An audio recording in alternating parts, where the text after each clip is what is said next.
የዚህ ሁሉ መነሻ መድረሻም ሰው ነው። ሰው ያለ ሃይማኖት መኖር አይችልም። ሲጀመር የራሱን ሃይማኖት መፍጠር ጀምሯል። የእምነት ረሃብ አለበት ማለት ነው። ሁለት ኃይላት ተፈጠሩ። በመዝሙረ ዳዊት መዝሙር 72 ላይ እኔስ ወደ እግዚአብሔር መቅረብ ይሻለኛል። ፍቅራቸው እየተሟጠጠ ሲመጣ እንደማመካኛ የሚፈጥሩት ምንድነው? ጧጧት አንተ ጠብቀኝ ከሳት ጠንቋይ ይጠብቀኛል መንፈስ እንዳያደረገኝ እንደዚህ ሆንኩ ለሚለው ጉዳይ ይሄ ውሸት ነው። ይሄ የሞራል ውድቀትና የህሊና ዝቅጠት ነው። እውነቱን ለመናገር መንፈሳዊና ቁሳዊ ዝግጅት ያስፈልገዋል። ጋብቻ ክቡር ነው፣ ምኞታው ንጹህ ነው ሲባል አንሶላው በየጊዜው ይታጠባል ማለት አይደለም። አፈር ጠርገው እየተኙ በቅድስና የሚኖር ባልና ሚስቶች አሉ። ተውክልት የሚባል አለ። ተውክልት ማለት ተወከለ ታመነ ማለት ነው። ቆንጥሮ ሄዶ ሱባኤ ቢገባ ሰይጣን መታቱን ያቅመዋል። ሱባኤ ስንገባ ክርስቶስ ብቻ አይደለም የሚመጣው፣ እግዚአብሔር ብቻ ሰይጣንም ይመጣል። የሚገርምሽ ነገር ከእምነት ድክመት የሚመጣ ነው። በኦሪት ዘኍልቍ ምዕራፍ 23 ላይ ስትመለከች ደግሞ አስማት ሟርት በእስራኤል አስማትም በያዕቆብ አይሰራም ይላል። ጥንቆላ በዘመናዊ መልክ ሃይማኖታዊ ልብስ ለብሶ የመጣበት የኛ ዘኛ ሃይማኖት መደበኛ ስራው የሰዎችን ህሊናዊ ጥያቄ መመለስ ነው። ሰማያዊ ህይወቱን የባረከ ግን ምድራዊ ህይወቱን የማይባረክበት ምክንያት የለም። መቼምኛ ዝናብ እንዳይጥል ማድረግ አንችልም፣ ዣንጥላ መግዛት ግን እንችላለን። መዝሙር 90 ላይ ስትመለከች ደግሞ ክፉ ወደ አንተ አይቀርብም፣ መቅሰፍት ወደ ቤት አይገባም፣ መላእክቱን ስላንተ ያዛቸዋል፣ በእጆቻቸው ያነሱሃል። ፖሊስ የሚጠብቃቸውም የሚጠባበቃቸው ሰዎች አሉ። አውሮፓዊ ጥንቆላ አለ፣ አሜሪካዊ ጥንቆላ አለ፣ እስያዊ፣ አፍሪካዊ፣ ገጠራዊ ጥንቆላ፣ ከተማዊ ጥንቆላ አለ።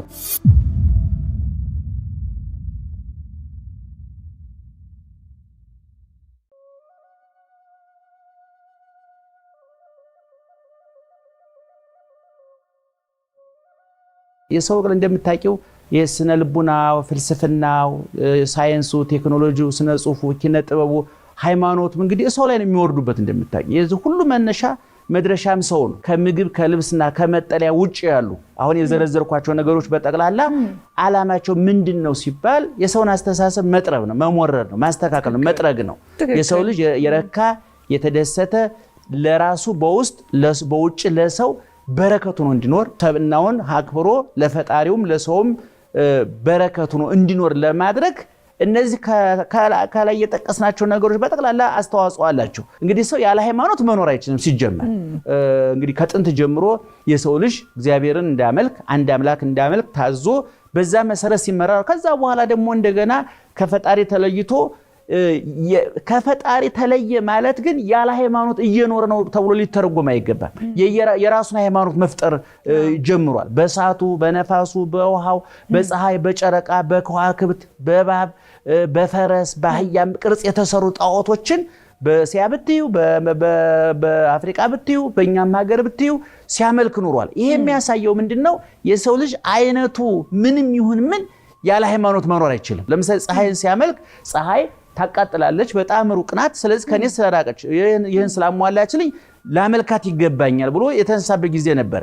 ፀሐዩ እሳት ሲያቃጥል ሲያየው አይ ይሄ ካቃጠል ኃይለኛ ነው፣ ኃይለኛ ከሆነ አምላክ መሆን ይችላል ማለት ነው ብሎ እሳትን ያመለከበት ጊዜ ነበር።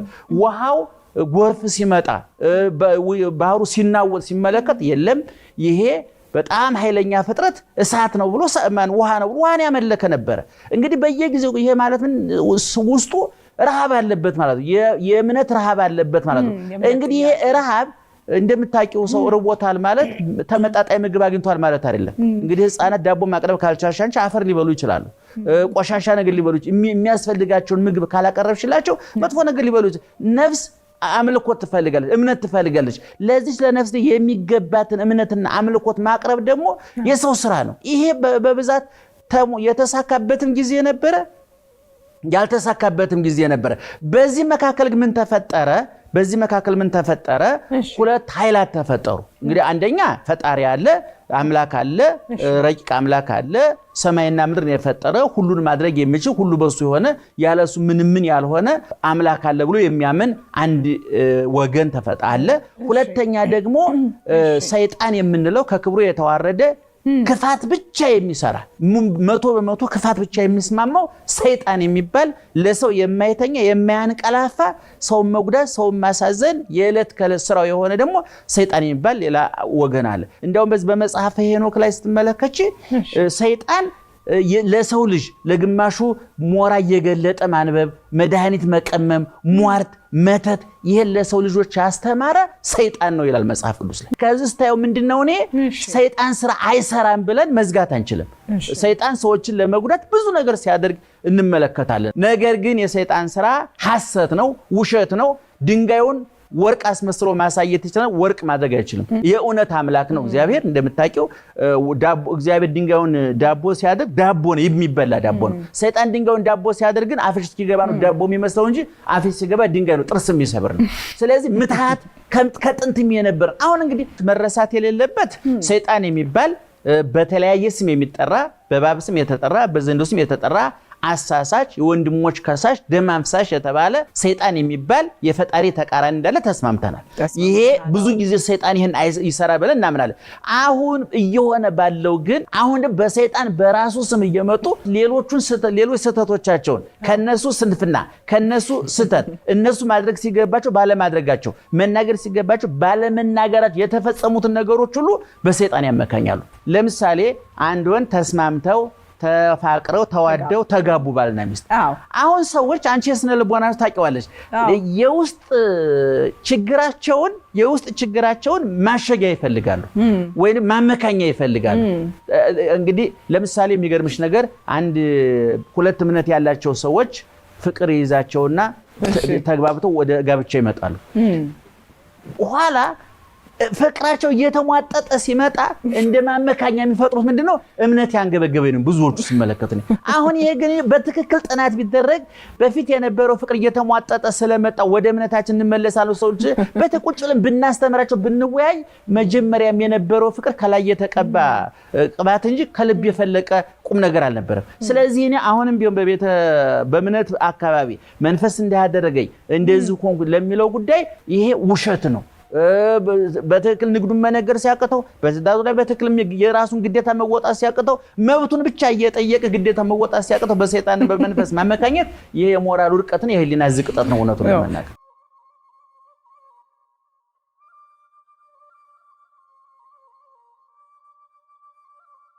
ትልቁ ችግር በመጀመሪያ ደረጃ እኛ የምናስተምረው ትምህርት እናንተ እንደስነ ልቦና እኛ እንደ ክርስትና እንደ ሃይማኖት የምናስተምረው ትምህርት ለጋብቻ ሁለት መሰናዶ ያስፈልገዋል መንፈሳዊና ቁሳዊ ዝግጅት ያስፈልገዋል መቼም ማንኪያና ሹካ ወይ ማልጋና ፍራሽ ተገንቷል ማለት ትዳር ይሆናል ማለት አይደለም መኪናና ቤት ተገዝቷል ትዳር ይቀጥላል ማለት አይደለም ምክንያቱም የሚጋቡት አየለችና አየለ እንጂ መኪናና መኪና ቤትና ቤት ተጋብቶ ያቁነቱ ያ መኖሪያ ነው መኪና ከመጓጓዣነት ያለፈ ቤት ከመኖሪያ ያለፈ ማንኪያና ሹካ ከመብላለት ያለፈ አንሶላና ብር ከመኝታነት ያለፈ ተጨማሪ ትርጉም የለው መጽሐፍ ቅዱስ ጋብቻ ክቡር ነው ምኝታው ንጹህ ነው ሲባል አንሶላው በየጊዜው ይታጠባል ማለት አይደለም ወይ ፍራሽ ውድ ነው ማለት አይደለም አስፋልት ላይ አፈር ጠርገው እየተኙ በቅድስና የሚኖር ባልና ሚስቶች አሉ ደንገራ ደግሞ በጣም ውድ ፍራሽ ገዝተው ደግሞ እንደገና አልጋቸውን ጦር ሜዳ ያደረጉ ሰዎች ደግሞ አሉ ቦምብ የፈነዳበት ጦር ሜዳ ጥላቻ የፈነዳበት ጦር ሜዳ የሚያደርጉ አሉ ስለዚህ ለጋብቻ የሚደረገው ዝግጅት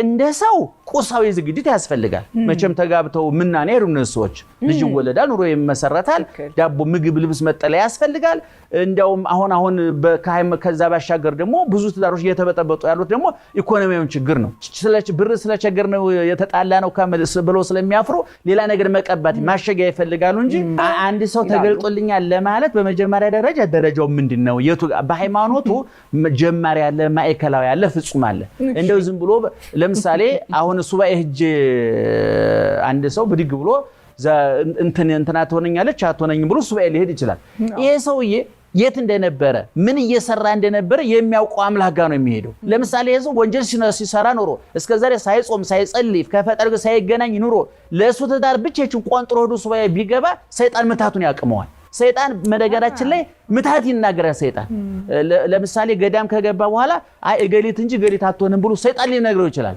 እንደው ሱባኤ ስንገባ ክርስቶስ ብቻ አይደለም የሚመጣው እግዚአብሔር ብቻ ሰይጣንም ይመጣል የሚገርምሽ ነገር ቅዱሳን ግን ሲበቁ ይለያሉ የለም ሰይጣን አንተ ሰይጣን ረፍ ያንተ መልእክት አልቀበልም የሚሉ ሰዎች የብቃት ደረጃ አለ አንድ ሰው መንፈሳዊ ህይወቱ ምን ደረጃ ላይ ነው ያለው ብሎ መጠየቅ ያስፈልጋል ከመንፈስ ቅዱስ የሆነው ህልም የሚታያቸው ሰዎች በትክክል የተኙ ሰዎች ናቸው። መጀመሪያ በትክክል ተኝተናል ወይኛ በትክክል መተኛት ማለት ውድ አልጋ ላይ የተኛ ማለት የነጻ ንጹህ አይምሮ ከቂም ከበቀል ከጥላቻ ከክፋት ነጻ ሆኖ የተኛ ሰው እሱ ህልም ሊያይ ይችላል። በተረፈ ሲሳደብ ውሎ ሲያጠፋ ውሎ ሲሰክር ሲያመነዝር ውሎ ቢተኛ ይሄ ሰውዬ ካየ ቅዠት ታይቶታል ማለት ነው። ህልም አይደለም እሱ። ስለዚህ እኔ ራእይ አይቻለሁ እያለ በሃይማኖት ስም ሊያታልላ ሲፈልግ የለም ብሎ መናገር ያስፈልጋል። አሁን ብዙ ሰዎች ራእይ አይቻለሁ ሲላቸው እስኪ ያንተ ያየውን ራእይ እኔም አማኝ ነኝ እኔም ማየት አለብኝ አንተ አይተው አንተ ነህ እንጂ ያየው እኔ አላየሁትም ስለዚህ እኔ እስከማየው ድረስ መጠበቅ አለብኝ ማለት ያስፈልጋል። መጠየቅ አለባቸው። ዝም ብሎ በሰው የግል ሐሳቡ ሊደፋባቸው አይገባም ማለት ነው።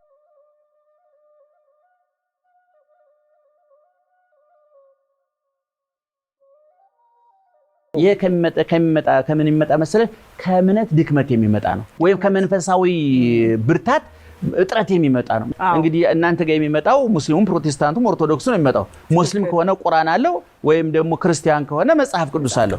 መጽሐፍ ቅዱሱ ስለ አንድ አማኝ ምን ይላል? አንድ አማኝ ጥበቃ የሚደረግለት ነው። መጽሐፍ ቅዱስ የሚጠብቅህ አያንቀላፋም ነው። ጠባቂ ያለንኛ በኦሪት ዘኍልቍ ምዕራፍ 23 ላይ ስትመለከት ደግሞ አስማት ሟርት በእስራኤል አስማትን በያዕቆብ አይሰራም ይላል። ሟርት መተት በአማኞች ላይ አይሰራም። መጀመሪያ የአማኙ ስነ ልቦና መገንባት ያስፈልጋል። እምነት ያስፈልጋል። ሰይጣን ስራ ይሰራል? አዎ ይሰራል። ሰይጣን ሰዎችን ለመጉዳት ይጣጣራል? አዎ ያደርጋል።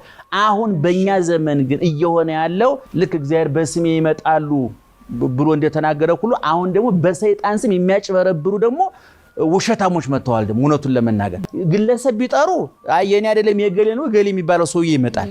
ገሊትና በገሊ አሁን የማይጠራ የማይዳሰስ የማይጨበጥ ከናንተም ከኛም ስነ ልቦናዊ አቅም በላይ የሆነ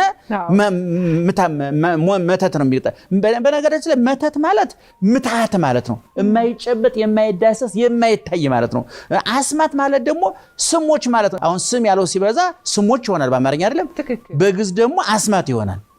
አስማተ ሥላሴ ጽሑፍ በከተማ ርሱ ማለት የሥላሴ ስሞች በራሱ ላይ ተጽፈዋል ማለት ነው።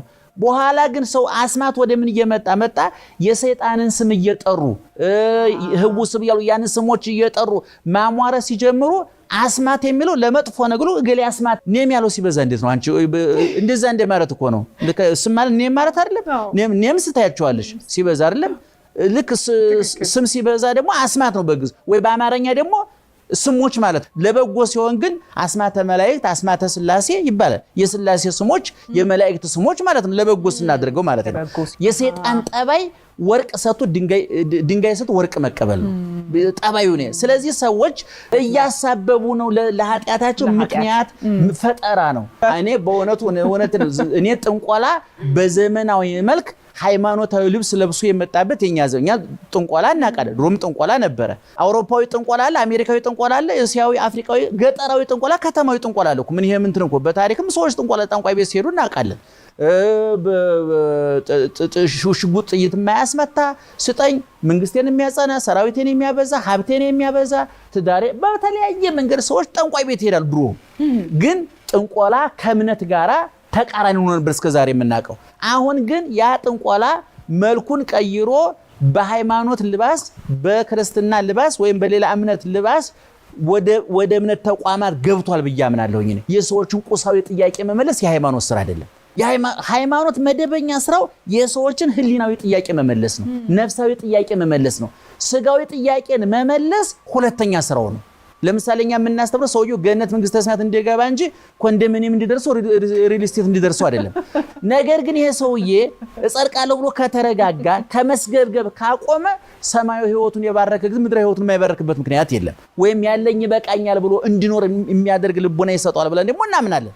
የሃይማኖት መሰረታዊ ስራው ሰዎችን በነፍሳቸው ማረጋጋት በመንፈሳቸው ማረጋጋት ከሞት ወደ ህይወት ከመቃብር ባሻገር ትንሳኤ የዓለም አልፎ አዲስ ዓለም እንዳለ ማስተማር ነው። እኔ የሚያጭበረብሩ ሰዎች ለምን ያጭበረብራሉ ብዬ ጠይቄ አላቅም። እኔ የሚጭበረብሩት ሰዎች ማዳን ነው የምንችለው እኛ።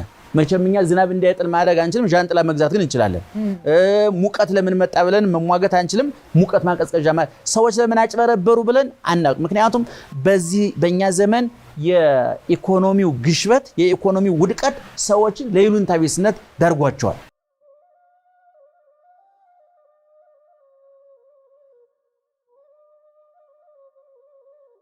በዚህ በግዕዙ ቋንቋ ሃይማኖትን የሚገልጡ አንድ ቃል ብቻ አይደለም ያለው። እምነት አንዱ ነው፣ አሚን ከዛው ጋር የተያያዘ ነው፣ ሃይማኖት አለ። ነገር ግን ብዙ ጊዜ በአማርኛው ያልተገለጠ በግዕዙ መጽሐፍ ቅዱስ ላይ በግዕዙ ላይ በብዛት ያለ ተውክልት የሚባል አለ። ተውክልት ማለት ተወከለ ታመነ ማለት ነው። ተወከለ ታመነ ብሎ ተውክልት ማለት ማመን፣ መታመን፣ መተማመን ማለት ነው። ይሄ ወደ አማርኛ ስናመጣው ለምሳሌ ለገሌ ውክልና ሰጠዋለሁ የተወካዮች ምክር ቤት ሲባል ሰምተሻል። እንግዲህ የተወካዮች ምክር ቤት ማለት ምን ማለት ነው? የታማኞች ምክር ቤት፣ ህዝብ ያመናቸው ተስፋ የጣለባቸው የምትወስኑት ነገር ቢገለኝም ቢያድነኝም ሙሉ ሐሳቤን ለእናንተ ሰጥቼ እኔ ስራዬን እየሰራሁ ነው እናንተ ስራዬን ስሩልኝ ብሎ የወከላቸው በየሀገሩ በየመንግስቱ አሉ። አንቺም ውልና ማስረጃ ሄደሽ ለአንድ ሰው ሁለት አይነት ውክልና ተሰጫለሽ። በጣም የምታምኚው ከሆነ ቤትን ሽጠው ለውጠው አንተ እንደኔ ሆነህ በከንፈሬ ተናገርበት በወንበሬ ተቀመጥበት ብለሽ በሀብቴ እዘዝበት ናዝበት ብለሽ ሙሉ ውክልና ተሰጫለሽ። ትንሽ የምትጠራጠሩ ከሆነ ግን አይ የለም ግማሹን መሸጥ መለወጡ ይቅርብኝ ለጊዜው ማስተዳደሩን ወይም የሚሰራ ስራ ካለ ግማሽ ተሰጫለሽ። አሁን ይሄ ቅድም ያልኩሽ ተውክልት ብለን ከግዕዝ ወደ አማርኛ ተፈናቅሎ የመጣው ሐሳብ በመዝሙረ ዳዊት መዝሙር 72 ላይ እኔስ ወደ እግዚአብሔር መቅረብ ይሻለኛል ይልና እምነቴም በእግዚአብሔር ላይ ነው። አሁን እምነቴ ብሎ የተተረጎመው በአማርኛ ተውክልት ያለው ነው። ይሄ ሙሉ ውክልና መስጠት አንድ ክርስቲያን አንድ አማኝ ለፈጣሪው ሙሉ ውክልና ሰጥቶ ነው የሚተኛው። እኔ ቅዱስ ዳዊት የሚጠብቅ አያንቀላፋም ይላል። እስራኤልን የሚጠብቀው አያንቀላፋም። እንደገና በመዝሙረ ዳዊት መዝሙር 90 ላይ ስትመለከች ደግሞ ክፉ ወደ አንተ አይቀርብም፣ መቅሰፍት ወደ ቤት አይገባም፣ መላእክቱን ስላንተ ያዛቸዋል፣ በእጆቻቸው ያነሱሃል፣ በመንገድ ሁሉ ይጠብቁሃል፣ እግር በእንቅፋት እንዳይሰናከል ይጠብቁሃል የሚል በመጽሐፍ ቅዱስ ተጽፏል። አሁን እነዚህን ሁሉ ጥቅሶች አንድ ላይ ሰብስበን ውጤታቸው ምንድነው ብለን ስለ አንድ አማኝ 24 ሰዓት ሙሉ ጥበቃ በፈጣሪ ይደረግለታል። ነገር ግን በፈጣሪ ሙሉ ጥበቃ እንዲደረግልሽ በፈጣሪሽ ማመን አለብሽ።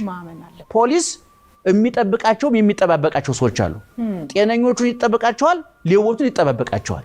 አንድ አማኝ ሲሸሽ እግዚአብሔር ዋሻው መጠጊያው ነው፣ ሲዋጋ ጋሻው ነው፣ ሲወጋ ጦሩ ነው። ይሄን በእግዚአብሔር ለመጠቀም ግን አንድ ሰው አማኝ ሆኖ መገኘት። አሁን እኛ ሀገር ያለው አማኝ ነው ወይ? ለምሳሌ አንድ ሰው በእግዚአብሔር እያመነ ሟርትና መተት ተደርጎብኛል የሚበረግ ከሆነ ውልና ማስረጃ ሄዶ ግማሽ ውክልና እንደሚሰጠው ግማሽ ውክልና ለእግዚአብሔር ሰጥቶ የተኛ ነው ማለት ነው። ጧት ቤተክርስቲያን መጥቶ ወይም ደግሞ አንድ ጸሎት ቤት ወይም አንድ ቦታ ሄዶ ሲጸልይ ቆይቶ ማታ ጠንቋይ ቤት ከተገኘ አይ ጧት አንተ ጠብቀህ ከሰዓት ጠንቋይ ይጠብቀኛል ሙሉ ግማሽ ውክልና ለፈጣሪው ሰጥቷል። ስለዚህ ሰዎች ከዚህ ለመዳን ከፈለጉ አማኞች ሁኑ። አንደኛ። ሁለተኛ በራሳቸው ይተማመኑ። በየእምነት ተቋማቸው ትምህርት ቢማሩ።